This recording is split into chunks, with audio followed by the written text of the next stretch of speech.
Hello，大家好，歡迎大家咧嚟臨我哋界線之外啊！我係你嘅主持發心師兄。我係 Mandy 老師。喺上一集咧，我哋同阿 Mandy 老師分享啦，就係關於冤親債主嘅事情啦，或者一啲故事啦。咁我都知道咧，Mandy 老師咧都有做一啲神明問事啊，有啲善信嚟問下有啲咩指引啊，或者甚至乎有啲先人嘅溝通啊，過世嘅先人有啲乜嘢嘅要求啊，或者需要嘅嘢啊，咁都會有做到嘅。咁但係今日咧，我哋想講一個特別啲嘅話題啦，咁就係咩嚟？英靈。英靈係點樣嘅咧？即係個概念，可唔可以同大家分享下？其實英靈咧就係一啲出唔到世嘅小朋友啦。咁其實有幾種嘅。咁又係可能係父母落咗㗎啦，又或者係流產啦，或者係一啲即係意外出唔到世嘅BB 都係英靈嘅。都係英靈一種。咁但係佢哋通常出唔到世啦，咁佢哋會去咗邊，或者係點樣情況？嗱，如果佢係譬如純粹係自然流產啊，或者係意外過世嘅，咁因為呢一個係佢自己命數，咁所以就即係佢都會係過一段時間去投胎嗰個程序嘅。咁但係如果係純粹係父母個人意願去中斷咗佢嗰個終止佢嘅生命嘅話咧，咁佢哋就會留咗喺呢個塵世間啦。OK。但係你之前有頭先你講話英靈啦，你都應該係有處理嗰啲英靈嘅個案㗎嘛？咁有冇啲故事同咁多位觀眾分享一下？咁分享一啲故事啦。咁其實都係唔係太開心嘅故事嚟嘅呢兩個。咁有一個個案咧，就係有位女士啦。咁佢係大約自己30幾歲嗰陣時咧，就突然間發現自己又有咗。咁佢本身已經係有個小朋友㗎啦，即係佢結婚生個仔。咁佢已經有個小朋友都大嘅。咁佢呢個新嘅生命咧，咁其實對佢哋嚟講咧都係一個意外嘅。佢冇預咗係有呢個小朋友嘅。咁佢覺得自己經濟能力應該唔可以再 afford 到多一個小朋友。咁於是咧，佢同佢先生商量嘅底下，就去做咗一個終止懷孕嘅手術。咁但係實際上咧，其實佢嗰個經濟能力當其時唔差嘅。係啦，只係佢覺得如果多咗個小朋友，負擔重咗，咁就唔可以維持到現時佢哋享受緊嘅人生。咁所以佢就做咗咁嘅決定。咁於是咧，嗰個即係個 BB 啦，其實就知道佢哋嘅狀況啦。正如頭上集所講，其實靈體係知道我哋個狀況或者係經濟能力條件各樣嘅。咁所以嗰個英靈咧就好憤怒。咁好短時間，咁佢已經係採取一啲好激進嘅行動。咁首先咧係即係令到嗰個媽媽嗰個神智啦，係控制咗佢，令到佢會係做一啲好高風險嘅投資。都會影響到佢。係啦，令佢做一啲好高風險嘅投資，跟住之後輸錢。輸咗之後咧，咁即係其實已經個心神已經俾佢影響咗。咁佢話佢當其時咧係好唔憤氣啦，輸咗錢，我冇理由會輸嘅。跟住於是又攞一嚿錢再追，追極都輸，輸晒啲錢咧，佢仍然都係好心不忿。於是咧，佢就瞞住佢老公出去借錢。咁啊，借錢再買再輸，再借錢已經借無可借，跟住咧就問第二窿借錢。咁跟住之後咧，都仍然係輸，所有嘢都輸晒。最終咧，咁佢冇能力去償還啦。咁第二窿追數啦，追佢之外咧，亦都上佢先生嘅公司嗰度去追。咁佢先生因為係公務員嚟嘅，咁所以就搞到好大件事。咁佢個女亦都係知道啦。咁啊，亦都係覺得點解你會即係好似賭錢咁嘅狀況，咁嘅心態，賭到去你問第二窿借錢，你都要去賭，你即係點會係咁樣搞到自己頭家散咗？咁最終咧，佢老公就同佢離婚。咁個女咧亦都係跟個老公走，唔跟佢。咁跟住佢自己嗰個狀況咧係即係急轉直下啦。咁所有嘢揾工又做唔長啦。咁即係所有嘅經濟環境條件都係好差。咁跟住佢即係當然佢亦都其實開始醒覺啦，可能係自己呢一個問題。咁佢亦都去揾咗一啲好出名嘅師傅啦，幫佢去做超度啦。咁但係最終都唔得，咁又係使咗好多錢，咁最終都係唔得。咁到佢後期到我認識佢嗰陣時，其實已經係佢已經步入老年嘅啦。咁佢都即係叫做哇！都好多年喎，影響咗佢。係影響咗佢成，我諗差唔多20年啦。OK。又係20幾年啦。咁佢即係到我知道嗰陣時，咁我就即係幫佢處理啦，教咗佢啲方法，希望感動佢啦。咁其實係初期係有效果嘅。咁即係個英靈亦都開始覺得自己媽媽好有悔意。咁其實始終都係自己嘅一個媽媽啦。咁佢都開始有少少係軟化嘅。咁但係後期亦都係即係正如上集所講啦，你嘅誠心係好重要。佢做下開始覺得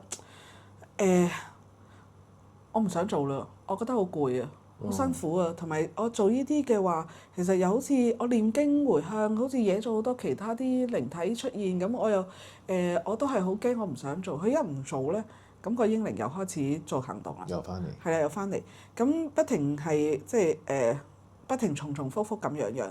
咁後期佢開始就真係發覺自己唔做就唔得，咁於是佢就真係堅持去做。咁慢慢咧，佢所有嘅嘢咧，生活咧都係開始有改善。但係會唔會有一個時間係可以送走佢，或者好似你頭上集講冤親債主咁樣，有一個即係有一條件啦，即係我做完之後你就去你要去嘅地方啦咁樣。其實都可以嘅，但係咧嗱，我處理過啲英靈個案，有機會係佢哋真係走，亦都有機會佢哋即使係最終完結咗，佢哋唔走，但佢哋亦都唔會搞個父母，因為咧佢哋試過有幾個 case，佢哋係發覺父母或者兄弟姊妹係嚟緊會有問題，佢哋就會選擇都係唔走住，我留翻喺度幫佢哋先，幫佢哋處理完我先走。咁即係都會幫佢嘅，係即係就算佢唔要佢，但係都未必一定係。係化解完之後，係化解完之後，咁原本佢應該係可以走得去投胎啦。但係實際跟住佢發覺自己可能細佬妹或者係爸爸媽媽會有啲嚴重問題發生，於是佢就會即係佢選擇留喺度等幫完佢哋處理完之後先至走。係啦，亦都有試過咁嘅個案咯。我即係有試過咁嘅個案嘅。OK，咁最後嗰個女事主最後點樣啊？依家佢嘅生活係比安穩咗嘅。安穩咗嘅，即係都係叫做解決咗。係啦，解決咗。咁啊個小朋友都有解決咗件事走啦，或者點樣？係啦。咁佢咪會變咗大個㗎？其實即係都20年，咁咪會成長㗎嘛？係嘛？會。啲成長咪會再多啲，個威力咪會再犀利啲咯，影響。理論上係。OK。咁就除咗呢個個案之外，有冇即係其他嘅個案可以同大家分享？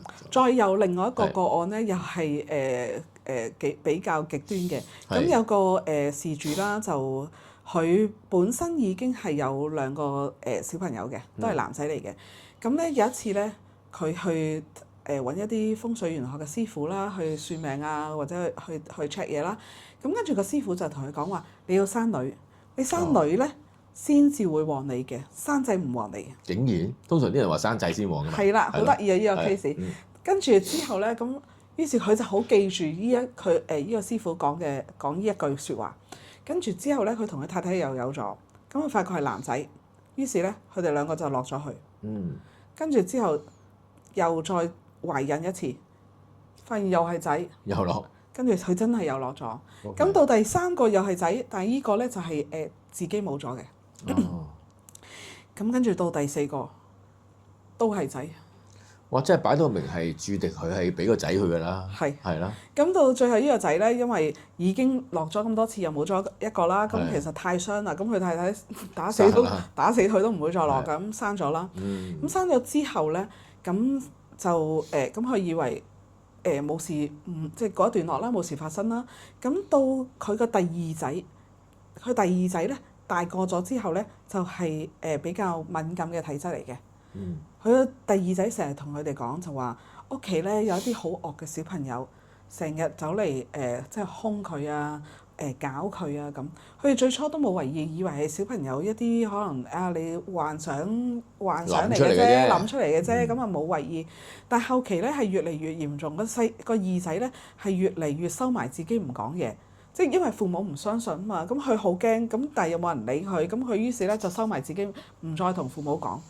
咁到佢嚟揾我嗰陣時咧，係點解佢會的起心肝嚟揾我去處理咧？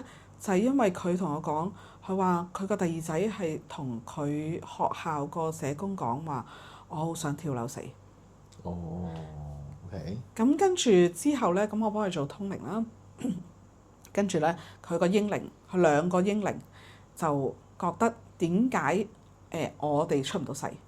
點解你哋要係啦？你哋出到，我出唔到。咁而因為係得第二仔咧，係比較相對嚟講弱啲嘅，係佢哋可以有能力可以攻擊到佢，所以就不停去搞個第二仔，希望個父母知道佢哋依兩個英靈仍然存在，去做翻一啲嘢俾佢哋。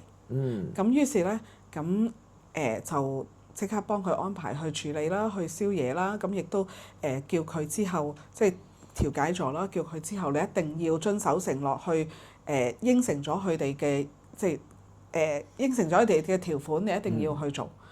咁最終咧，其實佢係做下斷咗。我又斷咗。係啦，咁其實佢事後咧再嚟再去溝通，咁佢亦都再講多少少資料俾我聽，就係話其實當佢落咗嗰兩個仔之後咧，好快好短時間佢係突然間中風。哦，OK。咁中風之後咧就冇埋份工。咁中風咗幾年，咁即係中風之後嘅影響咗幾年，跟住有一段好長時間，其實佢個腦筋係撈唔到嘅，唔清晰嘅，咁係唔能夠係正常地工作嘅。咁佢就覺得即係依啲點解佢做下唔做咧？佢突然間覺得，喂，你都害咗我咁，即係搞到我咁樣啦。我同你溝通咗，我都做咗，已經做咗一啲嘢，咁冇理由要我再做。咁但係個問題就話，你既然當初應承嘅，你就要遵守呢個承諾。係啦，咁你中間無端端再斷，咁佢未入去做一啲激進方法，令你知道佢嘅存在，令你知道佢哋嘅不滿，你要做翻你之前應承嘅嘢咯。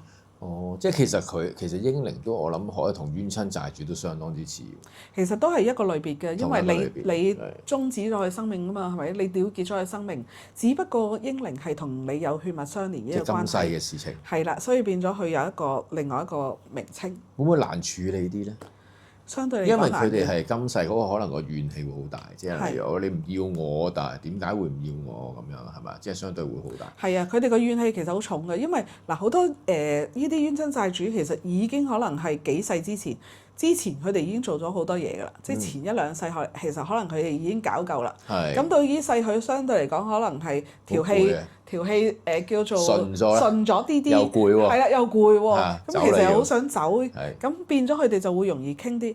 但係英靈咧，你今世嘅冤親，咁啱啱新鮮熱辣，佢道氣都未落，咁所以相對嚟講係會難處理啲。哦，咁但係佢哋要嘅嘢係咪基本上都係一樣係要錢啊？其實佢哋咁細個要錢好似冇用係咪？通常要錢啦，要屋啦，因為佢哋都係喺下邊生活㗎嘛，同埋佢哋係冇咁快可以投到胎嘅，因為原本佢生命其實好長㗎嘛。